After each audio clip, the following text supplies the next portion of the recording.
좀 이렇게 시간이 안 가는지 정말 버스 안에서 going 이불 속에서 going은 언제나 너에게 going. Baik, selamat siang semua.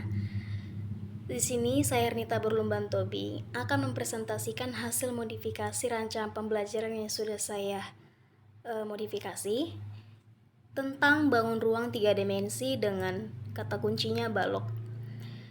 Kita masuk ke bagian informasi umum. Ini materi jenjang SMP kelas 9 dengan tahun ajaran tahun 2023-2024. Alokasi waktu 2 jam pertemuan atau 80 menit. Keterampilan prasarayat yang ingin diketahui yaitu memahami luas permukaan kubus dengan domainnya pengukuran. Mode dalam model ini yaitu tatap muka secara face to face dengan model pembelajaran yang saya ambil yaitu discovery learning. Jumlah peserta didiknya itu sebanyak 31 orang. Sarana prasarana yang digunakan dalam modul ini yaitu proyektor, laptop, papan tulis, alat APD, dan buku pelajaran. Kompetensi awal yang ingin diketahui bagaimana sifat balok. Baik, kita masuk ke bagian kompetensi inti. Rasionalisasi. Di sini guru memberikan stimulus kepada siswa dengan menanyakan beberapa contoh benda-benda konkret balok dalam kehidupan sehari-hari. Kemudian di sini peserta didik akan diberikan informasi seperti LKPD yang akan dikerjakan mereka secara berkelompok. Dan siswa akan diberi waktu untuk berdiskusi dan mempresentasikan hasil diskusinya dan mengumpulkannya dalam bentuk LKPD kepada guru. Di bagian urutan materi, mereka akan menemukan rumus luas permukaan balok, menghitung luas permukaan balok, dan menyelesaikan masalah sehari-hari yang berkaitan dengan balok. Rencana asesmennya, untuk asesmen individu itu dilakukan dalam latihan soal uraian yang akan terlampir, lalu untuk kelompok dilakukan dalam hasil diskusi kelompoknya atau bentuk LKPD. Jenisnya itu untuk individu dalam bentuk soal uraian tadi, dan untuk yang formatifnya itu dalam bentuk presentasi dari LKPD yang mereka akan kerjakan nanti. Untuk capaian pembelajaran yang ingin diukur yaitu peserta didik dapat menjelaskan cara untuk menentukan luas lingkaran dan menyelesaikan masalah yang terkait. Mereka dapat menjelaskan cara untuk menentukan luas permukaan dan volume bangun ruang seperti prisma, tabung, bola, limas, dan kerucut, dan menyelesaikan masalah yang terkait. Mereka juga dapat menjelaskan pengaruh perubahan secara proporsional dari bangun datar dan bangun ruang terhadap ukuran panjang, besar sudut, luas, dan volumenya. Tujuan pembelajaran dalam modul ini ada 3. Yang pertama, dengan menggunakan modul discovery learning, diharapkan siswa dapat menemukan rumus luas permukaan bangun ruang balok dengan benar. Dan yang kedua, menghitung luas permukaan bangun ruang balok. Dan yang ketiga, menerapkan rumus luas permukaan balok dalam kehidupan sehari-hari. Untuk pemahaman bermaknanya, diharapkan siswa nanti dapat menerapkan rumus luas permukaan bangun ruang balok untuk menyelesaikan masalah pada kehidupan sehari-hari. Pertanyaan pemantiknya, pernahkah kalian mengamati atau memperhatikan bentuk tenda atau atap rumah? Membentuk bangun datar apakah benda tersebut? Apakah ada kesamaan dari bentuk keduanya? Untuk bagian kegiatan pembelajaran ada 3. Yang pertama, pendahuluan. Di bagian pendahuluan di sini guru akan mengawali pembelajaran dengan memberikan salam pembuka dan berdoa, mengecek kehadiran peserta didik, mempersiapkan peserta didik baik fisiknya maupun psikisnya dalam mengikuti proses pembelajaran. Lalu meminta mereka untuk menyiapkan alat tulis dan buku matematika, serta meminta mereka untuk tetap ikut fokus dalam kegiatan pembelajaran nanti. Di bagian ini juga guru melakukan persepsi, di mana siswa akan diingatkan kembali mengenai materi yang sudah dipelajari sebelumnya. Lalu juga guru akan memotivasi siswa dengan menampilkan gambar-gambar yang berkaitan dengan luas permukaan balok yang sering mereka temui dalam kehidupan sehari-hari seperti yang tersedia di layar, yaitu ada gambar kamar mandi, juga di ruang tamu. Nah, di sini dengan mempelajari materi ini diharapkan siswa akan mudah menghitung biaya pengecatan sebuah ruangan, banyak kertas untuk membungkus kado, jumlah ubin untuk menutup bak mandi, dan contoh lainnya. Guru juga akan menyampaikan tujuan pembelajaran yang 3 tadi yang sudah saya sampaikan di bagian informasi umum, lalu menyampaikan langkah pembelajaran. Nah, bagian kegiatan inti ada 5 kegiatan. Yang pertama bagian mengamati. Nanti siswa akan diajak untuk mengamati masalah dan menuliskan informasi yang ada di masalah itu. Contohnya ini, Julia ingin membungkus kado yang berbentuk balok dengan ukuran panjangnya 6 cm, lebar 4 cm, dan tingginya 2 cm sebanyak 100 buah. Jika kertas yang tersedia itu berukuran 25 x 20 cm, berapa lembar minimal kertas yang dibutuhkan Julia untuk membungkus semua kado tersebut? Nah, nanti peserta didik akan diminta untuk mengajukan pertanyaan yang berkaitan dengan masalah yang di atas, kayak seperti bagaimana cara menyelesaikan masalah itu, begitu. Jadi nanti dengan masalah yang sudah diberikan sebelumnya di bagian mengamati, nanti guru akan memberikan LKPD kepada mereka. Sebelum membagikan LKPD, peserta didik akan dibentuk menjadi kelompok heterogen yang masing-masing kelompok itu terdiri dari 4-5 orang. Dan guru akan membagikan LKPD kepada masing-masing kelompok mengenai materi luas permukaan balok.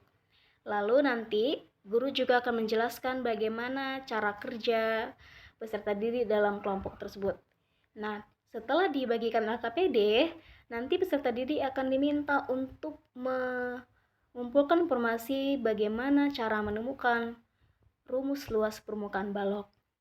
Nah, setelah itu nanti mereka akan menggunakan rumus yang sudah mereka temukan tadi dan menggunakan rumus itu untuk menyelesaikan masalah yang sudah ada di LKPD. Lalu, pada tahap keempat ini, guru berperan dalam membimbing peserta didik untuk menyelesaikan masalah yang ada di LKPD itu. Nah, di bagian tahap yang kelima itu guru menunjuk perwakilan dari masing-masing kelompok untuk mempresentasikan hasil kerja kelompoknya. Nah, di bagian terakhir, bagian penutup, guru bersama peserta didik menyimpulkan tentang luas permukaan balok. Nah, nanti di sini guru akan memberikan penghargaan kepada tiap-tiap kelompok mengenai hasil dari diskusi kelompoknya.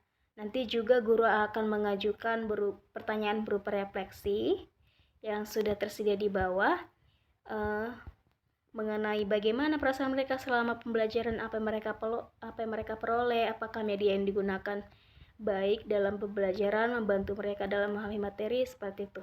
Nanti juga guru akan memiliki refleksi sendiri, apakah di dalam kegiatan itu siswa sudah dapat diarahkan dan siap mengikuti proses pembelajaran dengan baik, apakah juga dalam pembelajaran instruksi atau penjelasan yang sudah disampaikan dapat dipahami siswa, bagaimana respon siswa selama pembelajaran, begitu. Jadi nanti setelah itu guru juga akan meminta semua peserta didik masing-masing mengerjakan soal tes berupa soal uraian yang berupa bagian asesmen sumatif secara individu mengenai materi yang sudah dipelajari. Lalu nanti guru juga menyampaikan untuk materi selanjutnya, untuk pertemuan selanjutnya mereka akan membahas materi apa supaya mereka bisa belajar di rumah. Oke, di sini saya sudah melampirkan materi ajar, yaitu luas permukaan balok, bisa dilihat seperti di layar. Lalu di situ juga saya sudah melampirkan lembar kerja peserta didik. Di sini siswa akan bekerja secara berkelompok bersama teman setimnya untuk menemukan rumus dari luas permukaan balok. Alat dan bahannya bisa dilihat pada layar, yaitu ada kotak bentuk balok. Alatnya itu gunting keter penggaris. Di sini siswa akan menyiapkan bahan itu yang berbentuk balok tadi. Mereka akan menggunting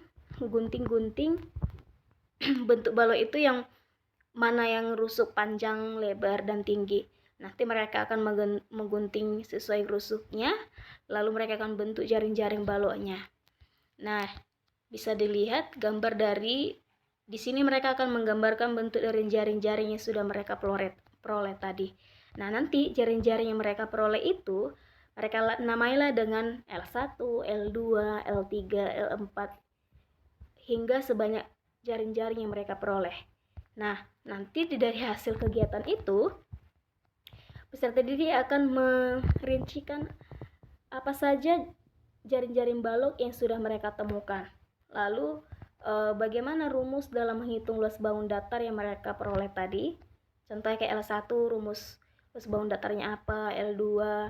Lalu nanti dari hasil itu nanti mereka akan menuliskan pengertian atau konsep mengenai luas permukaan balok dengan bahasa mereka sendiri. Nah, dari kegiatan itu, dari hasil jaring-jaring balok itu nanti mereka bisa menyimpulkan rumus dari luas permukaan balok. Itulah kegiatan LKPD untuk peserta didik. Nah, saya sudah juga menyiapkan lampiran asesmen. Asesmen ada dua, bagian asesmen formatif. Di sini mau diukur bagaimana afektif mereka selama pembelajaran. Apakah mereka aktif bertanya, aktif berdiskusi, saling mau bekerja sama dengan yang lain. Nah, yang diukur di situ ada aspek yang diamati, ada 3 selama pendahuluan, kegiatan inti, dan penutup. Nah, masing-masing aspek itu ada skor penilaiannya. Kalau untuk angka 1 dia kurang memenuhi, 2 cukup, 3 baik, dan 4 sangat baik. Dan semua itu bisa diukur dengan nilai yang diperoleh dibagi skor maksimal dikali 100. Nah, saya juga sudah menyiapkan soal uraian. Ada kisi-kisi, ada kisi-kisinya serta skor serta kunci jawabannya. Nah, soal uraian inilah yang termasuk dalam asesmen sumatif. Asesmen sumatif itu digunakan untuk mengukur perkembangan kognitif siswa setelah mempelajari materi yang mereka pelajari. Nah, nanti di sini akan tahu sejauh mana perkembangan kognitif mereka. Di sini sudah saya buat kisi-kisi soal uraiannya. Bisa dilihat di layar ada domain, tujuan pembelajaran, indikator. Nah, untuk nomor 1 itu level kognitif C3. Untuk nomor 2 C3 dan soal nomor 3 juga C5.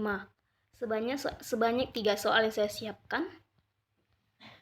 Dan di bawahnya ada kunci jawabannya. Nah, bagian terakhir yaitu bagian pengayaan dan remedial. Pengayaan ini dimaksudkan untuk siswa yang sudah nilainya itu cukup memenuhi indikator. Dan untuk yang remedial itu mengulang soal kembali secara mandiri agar mereka dapat memahami sepenuhnya mengenai terhadap materi luas permukaan balok. Baik, itu saja hasil modifikasi rancangan pembelajaran saya. Semoga dapat membantu teman-teman sejawat di luar. Sekian dan terima kasih. Lebih kurang saya minta maaf. Selamat siang.